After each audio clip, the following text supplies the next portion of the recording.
I like the scenes leading up to it. I like the fighting scenes. They was what they usually are in Scream.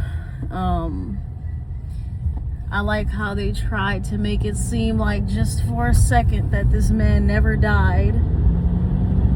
But it still don't make any sense, because when they went to the psych home and they showed the picture and the man said John Doe, oh, that's John Doe.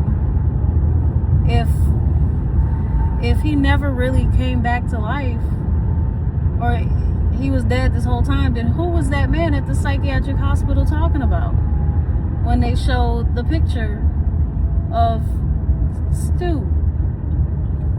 Stuff like that just don't make sense to me. And I guess they, not really expecting for people to pay that much attention. But it's like when they did that, it's like they confirmed that the guy never died and that he was in a psychiatric hospital. I don't know. It just don't make sense. I get where they was trying to go, but they like completely threw me off with that part. I guess they tried to make it nostalgic, which I like. I like a nostalgic vibe. But they could have did better with the killers, because the killers just ended up being a girl who met a guy in a mental hospital, and because she read Sydney's book, she became obsessed with her and got the guy to become obsessed with her after reading her book. So she killed her husband and then wanted to kill Sydney because she was obsessed with her. Like, usually the killer have to do with somebody in Sydney's past. They affected that person some way, somehow, in a real life way, and that's why that person turned psychotic and wanted to go after Sydney to kill Sydney. But in this situation, the girl just stumbled upon Sydney's book, and the book motivated her to kill her husband and check herself into a mental hospital.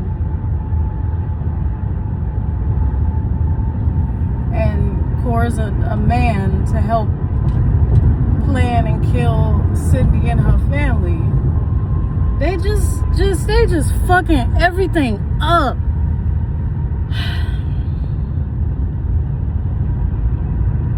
The only thing that was nostalgic was the fact that a Scream 7 movie came out with Sidney Prescott. That's it.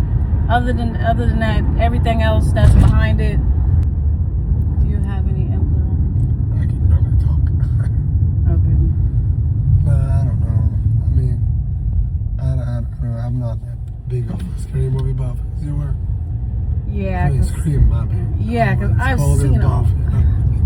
I've seen all the movies multiple times. I don't know who that older guy was. Like I said, Stu Mocker, he was. No, the guy with the blonde chick.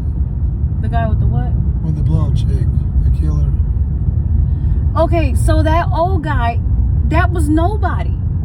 She met him after she killed her husband, and she moved. Yeah, I don't know why that guy in the mental facilities. He was just checked into the facility. That's why he mentioned when she was talking, he was like, at 4 something, the facility we met at. That's what I said. This woman read her book, and the book motivated her to kill her husband and become obsessed with Sydney. Scream was the killer was always about somebody that was in Sydney's life, whether it was one of the killers, one of the cousin sisters, long distance, whatever. They was directly connected to Sydney. This is just some lady who read the book and became obsessed. Yeah, and I don't know that dude. And the dude, like I said, the dude was nobody. No, but the guy working in the mental facility. Yeah. The photo, and it was like. That's. What? That's what said that threw me off. Because why would the worker? Say that. Why would the worker say, "Oh, that's John Doe. He came in years before"? Like, who would? Unless it was in it. It wasn't. It was terrible. 5 out of 10. 5 out of 10. Never again. That's about the average. Yeah.